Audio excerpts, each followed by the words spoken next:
민주당이죠. 미 하원에서 이제 반독점 리포트가 나왔습니다. 안티트러스트 리포트인데 거기에 반독점 리포트에서 지금 빅테크라고 하죠.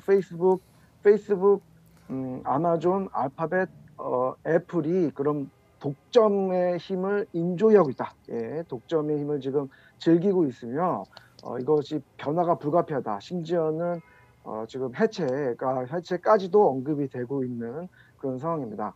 예, 여기 이제 그 왼쪽에 있는 게 그 표지고요. 오른쪽에 있는 게 어제 뉴스인데 굉장히 중요한 뉴스들이 많이 나왔습니다. 제가 잠깐 이 뉴스를 요약을 하면 결론이 어떻게 되냐면은 이 결론은 지금 어,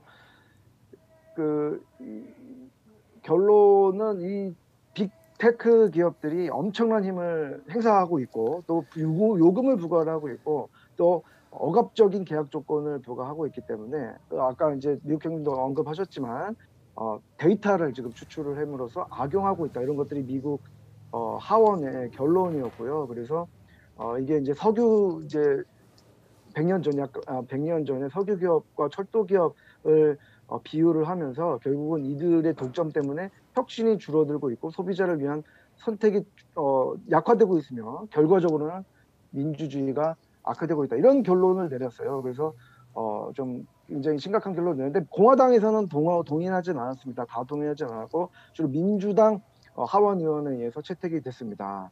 예. 여기에 대한 코멘트 좀 부탁드립니다.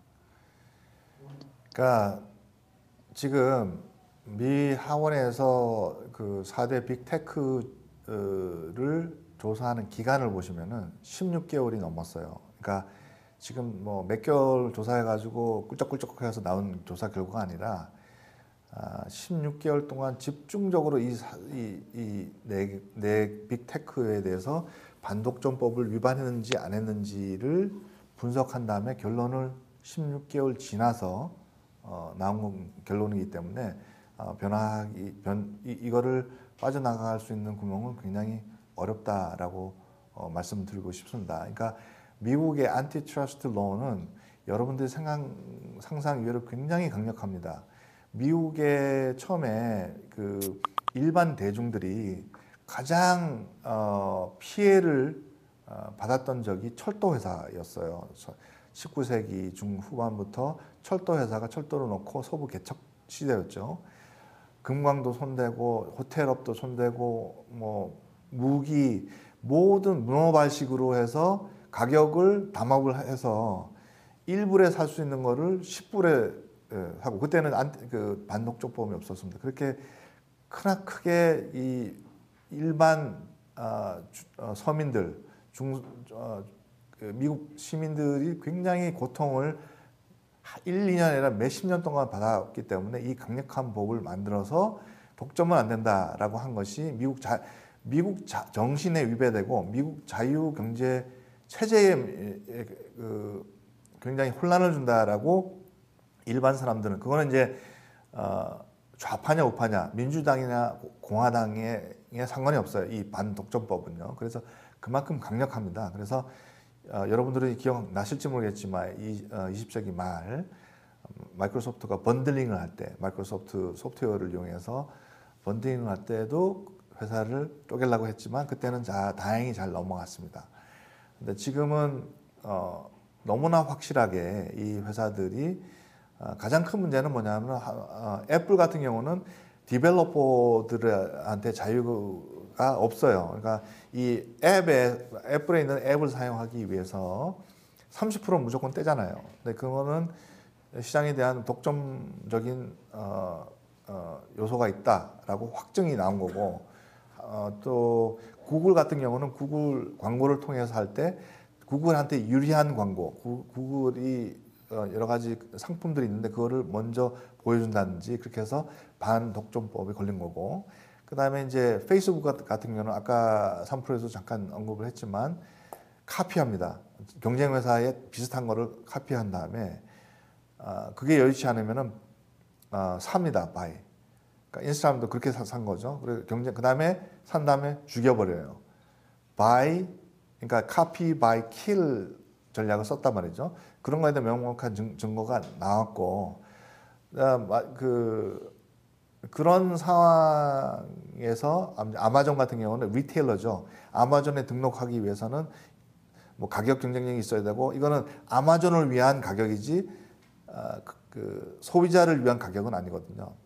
그다음에 그 가격대가 일반 오프라인으로 팔 때는 슈프림은 슈프림이 정해져 있어요. 근데 온라인 상으로 되는 거는 디맨드와 서플라이, 공급과 수요의 원칙에 따라서 공급보다 수요가 많아지면 가격이 올려집니다. 그 어떤 특정한 상품에 대해서 떨어지면 떨어지고, 그래서 같은 가격으로 살 수가 없는 거예요. 그러니까 어떤 시기에, 특정한 시기에 어떤 리테일러가 갑자기 공급이 딸리면서 수요가 증가하면 가격이 올라간다는 얘기죠. 그거는 마켓을 굉장히 기본적인 원칙에 맞지 않는다, 이렇게 정부에서 본 거죠. 그렇기 때문에 결국은 두 가지밖에 없어요. 첫 번째는 반독점법이 가장 예민하게 받아들이는 것은 상품 가격입니다. 서비스 가격이에요. 독점을 하게 되면 가격 단합을 하기 때문에 가격을 낮추려고 하는 기본적인 본성이 있어요. 그래서 만약에 특히 민주당이 될 경우는 이 가격에 대한 그 센시티비티가 굉장히 높아질 것 같아요. 두 번째는 회사를 반독점법에 저촉됐을 때는 이 4개 회사가 쪼개질 가능성이 있어요. 근데 이 두 가지를 하기 위해서는 특히 가격 경쟁력은 프라이싱 전략인데, 프라이싱이 가격이 아니라 이 지금 21세기에 새로 나온 현상이 데이터거든요. 데이터에 대한 이 4개 회사의 독점권이 생긴 거예요. 모든 데이터들이 이 데이터베이스로 넘어와서 그 알고리즘을 가지고 가격 결정을 하기 때문에 가격을 깎기 전에 뭘 해야 되냐면은 이 데이터에 대한 독점권을 어떻게 하면은 친시장경제, 자유시장경제 체제에 합리적으로 주겠느냐. 다시 얘기해서 이 소비자들이 이 데이터에 대한 접근성이나 데이터에 대한 독점권을 이용해서 소비를 할 경우 소비자들한테는 이게 빅 마이너스가 되는데, 이거를 어떻게 하면은 합리적으로 계산할 것이냐에 대한 법적인 서포트가 필요한 시점이 온 거예요. 그래서 제 생각에는 회사를 나누는 것은 현행법에는 가능하지만 이 가격, 서비스에 대한 가격, 상품에 대한 가격에 대한 이 reinforce라고 그러죠. 그런 법적인 제재를 하기는 굉장히 어려운 상황인 것 같아요. 그래서 법이 제정될 가능성이 크지 않느냐라고 조심스럽게 한번 점쳐봅니다. 그래서 결국은 이 빅4 회사의 주가는 굉장히 불안한 상황이 계속 오지 않을까. 누가 정책적으로 리더십을 가지고 이렇게 전까지는 조금 이 볼러틸리티가 높아질 가능성이 크지 않을까 생각이 들어요. 그렇습니다. 그래서 지금 조 바이든 민주당 후보가 당선이 되면은 이게 좀 더 빅테크에 대한 견제가 더 심해지기 때문에 앞으로 빅테크 기업들, 이제 빵이라고 하죠. 이런 빵 기업들의 주가가 변동성이 클 것이고, 하락도 좀 예상을 해볼 수가 있을 것 같아요. 왜냐하면 이게 중요한 게 한국에서도 주요 이제 미국 주식에 많이 투자하고 요즘에 계시지 않습니까? 근데 주로 빵 주식에 많이 몰려있기 때문에 이제 그렇다면 이거를 어떻게 조금 바꿔야 되느냐, 갈아타야 되느냐, 이런 질문을 좀 하시거든요. 그거는 어떻게 생각하십니까? 저는 이제 회사가 나눠진다고 해서 스핀오프 한다고 해서 주식가에 직접적인 영향은 없습니다. 이게 마켓이 줄어들거나 이럴 경우가 아니기 때문에, 하지만 특화가 되겠죠. 갈라져도. 근데 만약에 민주당이 될 경우 저는 이제 그런 부분보다 단기적으로 안티트러스트 법보다 좀 더 단기적으로 손해를 볼 것들이 미국의 텍스를, 법인세를 또는 다른 유의 텍스가 특히 아마존 같은 경우는 가능성이 커집니다. 지금은 보다 현격하게 법인세를 올릴 가능성이 커지는 거죠. 그렇게 돼서 아마존, 페이스북, 그다음에 구글, 그런 회사들, 애플 이런 회사들이 지금에 있는 프리 캐시 플로우보다 적어지기 때문에 재투자하는 데는 나 이런 것들에 지금보다 텍스가 가령 예를 들어서 10% 이상 더 올라갈 경우는 정상적으로 오는데도 불구하고 이제 트럼프가 한 게 법인세를 낮춘 거잖아요. 원래 25% 선이었는데 10%대로 낮췄기 때문에 다시 20 몇 프로로 올라간다고 해서 큰 문제는 없지만 단기적으로 지금 그 기회비용이 생기기 때문에 기업한테는 좀 안 좋을 수가 있습니다. 그래서 기업이 가지고 있는 그 프리 캐시 플로우가 줄어들 거거든요. 그렇게 되면은 단기적으로는 주식에 악영향이 갈 수밖에 없는 상황이 올 수가 있을 것 같아요. 근데 그게 훨씬 더 현실적으로 힘든 상황이 올 수가 있습니다. 그렇습니다. 그래서 미국 형님이 계속 강조하시는 지금 포트폴리오 중요성에 다시 한번 지금 얘기가 나올 수밖에 없지 않나 이렇게 네, 생각을 하네요. 특히나 이제 여러 차례 우리가 미국 형님을 통해서 미국 형님 강조하고 있지 않습니까? 포트폴리오의 중요성 예, 그리고 한 군데 몰빵하지 마라.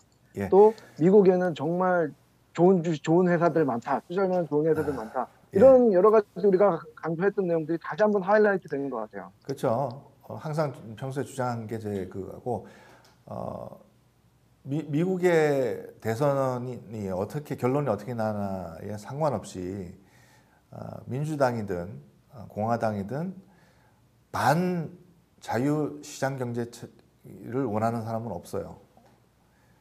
다 대신 친기업을 할 것이냐 아니면 친시장을 할 것이냐거든요. 이게 조금 다르죠. 친기업은 기업에 많은 혜택을 주는 것이 이제 지금 트럼프 행정부가 하는 것이고, 그래서 이제 트리클 다운 어프로치죠. 기업에 텍스도 깎아주고 여러 가지로 혜택을 주게 되면은 결국 그 기업이 돈이 많이 벌게 되면은 많은 사람들을 뽑을 것이라는 것이 이제 기존의 트럼프의 어떤 정책이라면, 경제 정책이라면은, 민주당은 친시장 경제죠. 그러니까 시장이 소비자들이 펄싱하고 있어야 되면은 돈을 많이 버는 기업에 세금을 올려서 우리가 정책적으로 직접적으로 혜택을 갈 수 있게끔 서민들한테 나눠주는 그런 정책들이 직간접적으로 이제 정책이 조금 다르지만 친시장인 건 똑같은 얘기입니다. 전통적으로 지난 30년 동안 봤을 때 민주당이 집권했을 때가 공화당이 집권했을 때보다 경제 성장률이 훨씬 더 좋았어요. 여러분도 아이러니컬하게. 그렇기 때문에 여러분들은 너무 이 정치를 일반 거시 경제에 대입하는 거는 조금 말이 되지만, 특히 이제 주식 시장에 직접적으로 그 원인과 결과를 찾아서 하게 되면 위험한 발상이니까 조금 다르게 좀 떼놓고 생각하실 필요가 있습니다. 장기적으로 투자하게 되면은 여러분들 크게 뭐 피해는 없을 것이라고 봐지고, 하이테크가 특히 이 팡 위주가로 그 나스닥이 차지하는 비중이 굉장히 높아 25% 넘기 때문에 비중이 높은데 여러분들이 너무나 몰빵을 하고 있어요. 한국에서 지금 투자하시는 분들이 어떠한 이유에서인지 너무나 많은 하이텍 위주로 폴폴리오 많이 한국에서 투자되고 있는 거는 조금 피하셔야 된다. 전체적으로 이렇게 다양한 분야에서 투자를 단기적으로 할 때는 큰 문제는 없다라고 말씀을 드릴 수가 있습니다.